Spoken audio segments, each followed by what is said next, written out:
ଆଜିର ମିଟିଂ ବହୁତ ଭଲ ଥିଲା। ଆଉ ଟୋଟାଲ କୋଉ କାଉନସିଲର ମଧ୍ୟ ଅବଜେକ୍ସନ କଲେନି। ଡେଭଲପମେଣ୍ଟ କାମରେ କାମ କରିବା ପାଇଁ ସେ ଏଜେଣ୍ଡା ଆମକୁ ଦେଲେ, ଆମେ ସେଟା ପଢିଲୁ। ଆଉ ଯାହା ଯାହା କାମ ଆମେ କରିବା ପାଇଁ ପ୍ରତିଶ୍ରୁତି ଦେଇଛୁ ଆମେ କାଉନସିଲର ମାନଙ୍କ ପାଇଁ। ମାର୍କେଟ ବିଲ୍ଡିଂ ଆମେ କରିବୁ ବୋଲି ପ୍ରତିଶ୍ରୁତି ଦେଲୁ। 6 ମାସ ଭିତରେ ସେଟା କାର୍ଯ୍ୟକାରୀ କରି କାମ ଆରମ୍ଭ କରୁ ବୋଲି। ମିନିମମ୍ 1.5 ବର୍ଷ ଭିତରେ ସବୁ ଏଜେଣ୍ଡା କମ୍ପ୍ଲିଟ କରିବା ଯୋଜନା ଅଛି।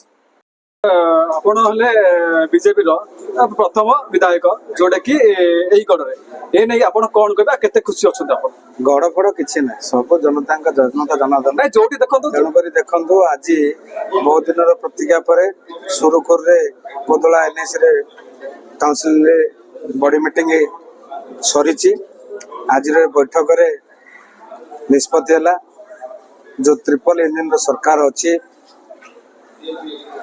आज 2024-25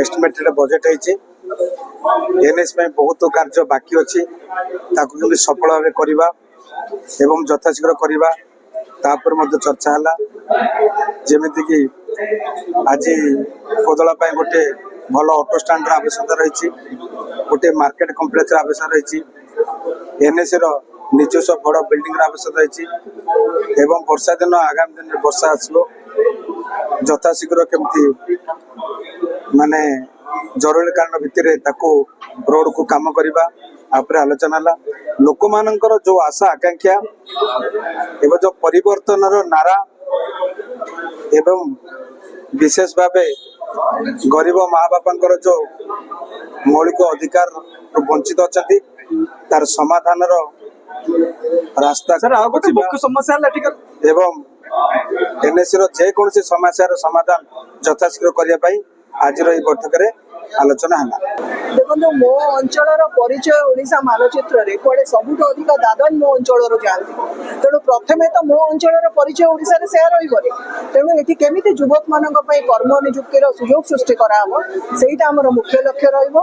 महिला सशक्तिकरण होउची आमर द्वितीय प्राधान्य देकी आमे त्या उपरे काम करिबो।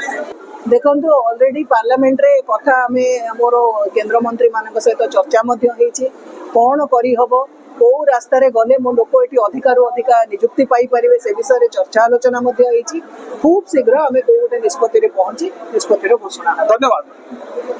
देखो प्रथमे तो 25 वर्ष भितर जमी कहलु कहीं समस्या है कहीं 25 वर्ष भितर माने आपणकर पूर्वतन मुख्यमंत्री निज जिला होते छुंची कारखाना करागला ना तेणु बर्तमान इंडस्ट्री आसू फैक्ट्री आसू पिला ये चाकरी पातु आपणकर गमनागमन रेलवे स्टेशन टे ना तेणु यही सब जो समस्या यही सब जो कथा को लेकिन तो कौटी ना कौटी आम आगू लड़बू बोली आम विश्वास रखी।